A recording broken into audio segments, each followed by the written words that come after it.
And welcome to Local Edition on Time Warner Cable. I'm Steve Swatt with the Sacramento Report. In the next few minutes, we're going to talk about the controversy over hydraulic fracturing or fracking as a method of extracting oil and gas deep below the Earth's surface in California. My guest this segment is Marc Levine, a member of the State Assembly from San Rafael. Thank you very much for being with us. Thank you, Steve. It's a pleasure to join you. And we're talking to you because you are one of nearly a dozen legislators who carried major fracking legislation. We're going to get to that in a second. But let's talk first of all about, I guess there's the vast potential. It's called the Monterey Shale Formation that runs under the Earth's surface from like LA to Modesto. And it's got billions of oil there, but it's hard to get. That's right. So the Monterey Shale is something that the oil companies are very keen to exploit. Some say that the economic benefits to California are huge, and so there's a big oil rush. And fracking has been occurring in California for about 50 years. But I think it's time to consider the environmental consequences and make sure that we're not endangering the natural environment that we care so much about here in California. And by that, you're referring to the fact that it takes a huge amount of water and chemicals to pump it down into the Earth's core, I guess, and to try to release this oil and gas, right? That's right. And currently, if you ask the state of California where fracking was occurring, or even broader well stimulation techniques like acid matrix stimulation, the state wouldn't know. We don't keep the records of where these things are occurring.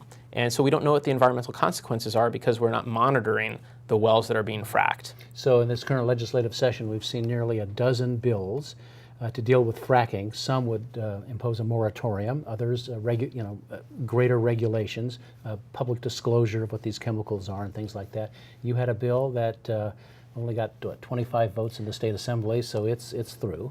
That's right. So there are about 10 bills, including my bill, that tried to address the broader well stimulation techniques that I mentioned, including acid matrix stimulation. It was fascinating to watch the oil industry organize against these bills and be successful opposing them, making sure that none got through the Assembly. We have one that has made it through the Senate, and we'll see what its fate is as it goes through the legislative process. And that one bill in the Senate, which is the last one standing, the last major one standing, would I guess call for some scientific studies and some increased disclosure, but there would not be a moratorium. It is essentially the very basics of regulation that the state must have. So we have a choice. We can go in the rush for the oil boom that some want to seize upon, or we can say, let's take a break, let's figure out what the rules are here. And I think that SB 4, Senator Pavley's bill, will give us at least some sense of what can be done, what can be monitored, how water is being used. Otherwise, there's a vacuum of regulations, and that can't be good for California. The oil industry says, as you just alluded to, that fracking's been going on now for 50 years, and there haven't been any major problems at all.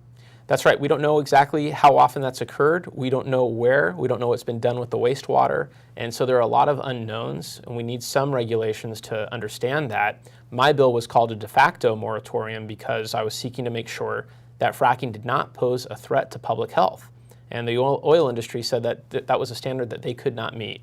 So we need to make sure that we understand what those impacts are. Given that they were so scared of a bill that just wanted to make sure we weren't endangering public health, we have a lot to be worried about and concerned about here in California. And the industry doesn't want disclosure of these chemicals because they say it's basically would be giving out trade secrets.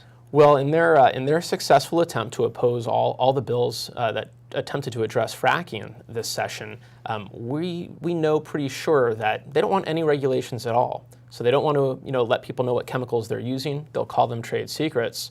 But they will fight any regulation. All right. Well, it's fascinating legislation. We're certainly going to watch the progress in the months ahead and or in the weeks ahead. Assemblymember Levine, thank you very much for coming by and talking about it. Steve, thank you. And thanks to our viewers for watching Local Edition on Time Warner Cable.